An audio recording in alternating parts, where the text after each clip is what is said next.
കഴിഞ്ഞ ദിവസത്തെ ഒരു ചെറുപ്പക്കാരൻ്റെ ആത്മഹത്യ എന്തായിരുന്നു കാരണം? അതിൻ്റെ പിന്നിൽ ഒളിപ്പിച്ചതെന്താണ്? റീച്ചിന് വേണ്ടി, ലൈക്കിന് വേണ്ടി, സോഷ്യൽ മീഡിയയിൽ വൈറലാകാൻ വേണ്ടി. സത്യത്തിൽ അവിടെ എന്താണ് നടന്നത്? പലപ്പോഴും പല പെൺകുട്ടികൾ മാത്രമല്ല, ആൺകുട്ടികളായാലും സത്യമറിയാതെ പടച്ചുവിടുന്ന കുറേ വീഡിയോ ക്ലിപ്പിങ്സ്, എന്തിനു വേണ്ടിയും എത്രയധികം മ്ലേച്ഛമായ കാര്യങ്ങൾ, അശ്ലീലമായ കാര്യങ്ങൾ ആണ് റീച്ചിന് വേണ്ടി വിടുന്നത്. അവരറിയുന്നില്ല വരുന്ന തലമുറയെ നശിപ്പിക്കാനാണ് തങ്ങൾ ചെയ്തതെന്ന്. ഇതൊരു വഴിമരുന്നാണോ?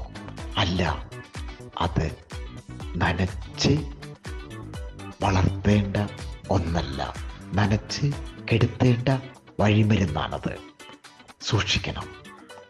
നമ്മളും നമ്മുടെ മക്കളും നാം ഷെയർ ചെയ്യുന്നവയും എല്ലാം നന്മയിലേക്ക് നയിക്കുന്നതാവട്ടെ.